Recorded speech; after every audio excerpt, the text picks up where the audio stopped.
So I almost screwed this thing up. The first press I had, which was the smaller bit, that was resting on the inner race of the bearing, which is how it's supposed to be because that's the part you're pressing. But I ended up bottoming out the hub going through, so I switched to a bigger one, which instead of resting on the race of the bearing, it was resting on the backside of the knuckle, and it was pulling it through, but I felt something odd, and I maybe did like 2, 3 turns with it being a little wonky feeling. And I went and looked at the backside, and it was actually pulling the inner race of the bearing through, which luckily I caught that just in time. So I stopped, switched back to the smaller one, and I flipped it around, which got me enough clearance, and I was able to press the bearing back in just a little bit because it had just barely come out, and it spins freely. Everything's fine. But that almost was a bad mistake. Luckily, I caught that, and I don't think it's quite in. I think it needs to go in just a little bit more, but that's okay because when I actually put the axle through this, there's gonna be an axle nut here, and then that's like 310 foot-pounds of torque, so that'll pull this hub and the bearing and everything. It'll cinch it all together. So not too worried about that. Might need to. Pretty sure you're supposed to go get an alignment after you reinstall a front wheel bearing, but we'll see how it feels. And if it feels kind of weird, I'll go get an alignment. I want to wait until I do the tie rod ends before I actually get that alignment because you definitely need an alignment with that. But we'll see what it feels like. Next thing I got to do, I just got to slide the axle right there where that red ring is. Got to slide the axle through there and then into the knuckle, cinch it all down, and start reassembling everything. Got the axle laying here. Got my grease and my oil. So what I'm going to do is I'm going to lube up this shaft, the one that goes through the oil pan, with engine oil. You're not supposed to use anything else but engine oil, even on the splines over here, which kind of not a huge fan of that, but I definitely do not want spline grease clogging up my oil filter or oil return lines. That would be bad. I am going to use the spline grease on the splines down there, the ones that run into here. Makes sense. I would definitely do that.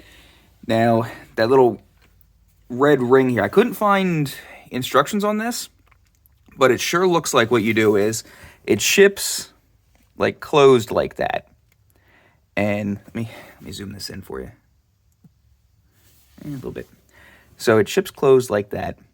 And you open up the little doorway here, then you slide the shaft through, then you just kind of pull it towards you so it's just resting on the shaft, and then you just cut right there, those two spots there, and then make sure this seal seats properly because there's a seal right there that it's keeping open.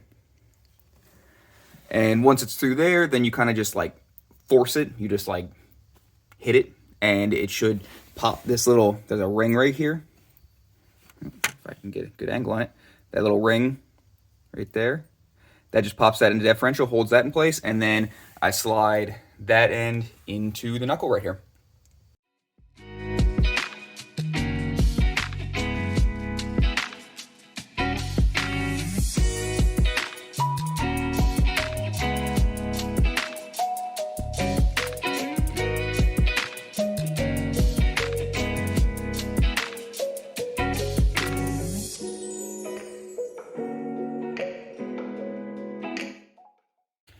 And it's in. Oh yeah, that feels good. Feels like the project is almost done. Well, at least this part of the project anyway. Still got to work on the engine and a few other odds and ends. But the front end of this car is almost complete. I cannot wait to drive this thing. So that axle was kind of a pain.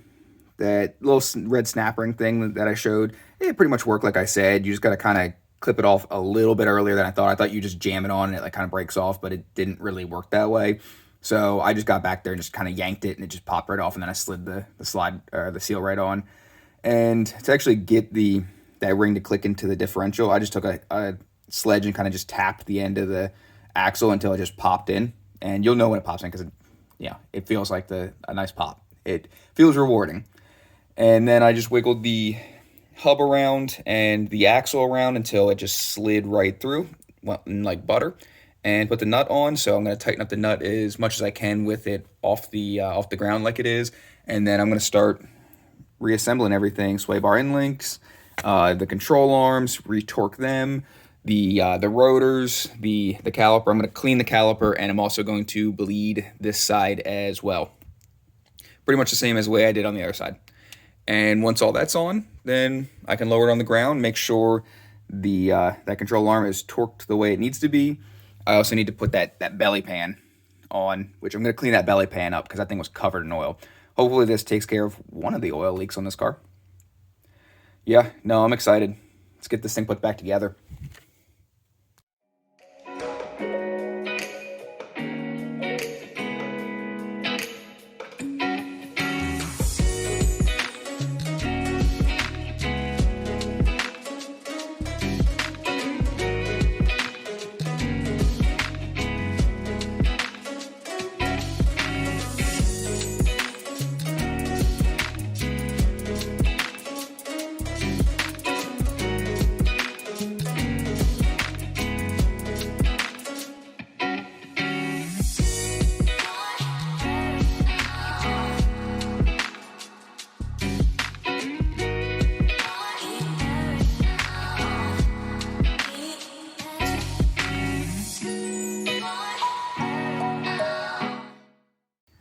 I need to take a break because the bolt that goes through that control arm back there, man, it is giving me nothing but problems. I don't know what to do. So I'm just gonna take a break. I'm gonna walk away from it. I'm getting frustrated with it, and I'm gonna try tackling it again. See what I can do here. All right. So what was causing this to not line up is because I had the steering knuckle turned.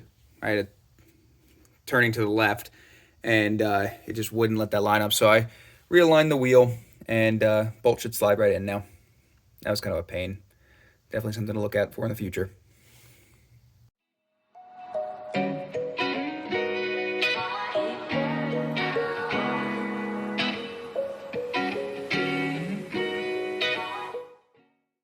Everything is torqued down to the proper spec.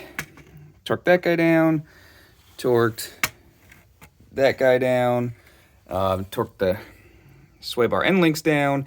I did not film that because, so that rear one there you're looking straight at, that needs to be torqued down with load on the car. So basically you need to compress the spring to what the normal ride height would be.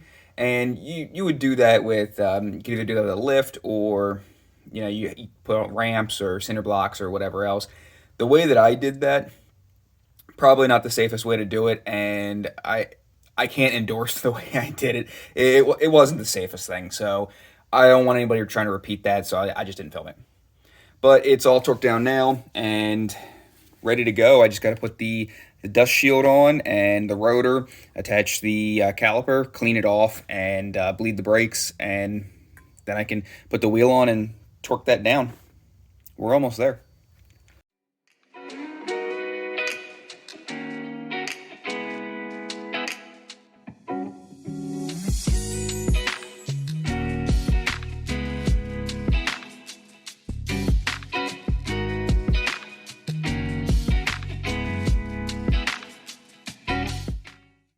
Calipers on, rotors on, dust shield, all that. Missed that. Gotta just put that in its bracket. Everything else is good. I'm gonna bleed the brakes. Then I'm gonna put the wheel on, drop it down, torque that down, jack it back up, knock those little tabs in, and then it's done. Almost. I'm so close.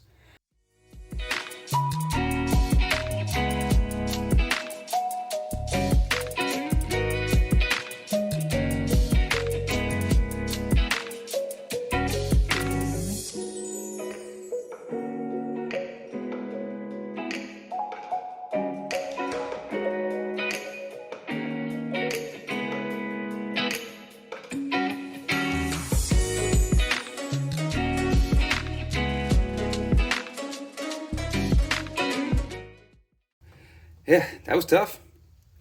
That was a big project, but she's done. She's wrapped up. The only thing left I got to do is I got to put the that like body brace thing underneath, but I won't bore you with that. She's good to go. Whew! Feels good. Feels real good. And that'll do it for this video. I think I came a long way here. That was a lot of work, but you know, it'll pay off. You know, and that's why I work on cars, because that rewarding feeling you get after it's done. So the broken unicorn, she's less broken now. She has brand new struts on both sides, all new hardware on both sides, new sway bar end links on both sides. Everything's been re-greased. I flushed the brake lines, and she also has a new axle end bearing on the passenger side. So everything's torqued back up and put back the way that it should be, unlike how it was before. And yeah, we're gonna go take it for a test drive. So join me in the next video where we go on that test drive and see if there's any other things that maybe have cropped up in the meantime, or maybe I can diagnose something differently now that some more stuff has been fixed. I'm excited. I'm ready for these twin turbos to blast me off in the sunset. All right, see you next time.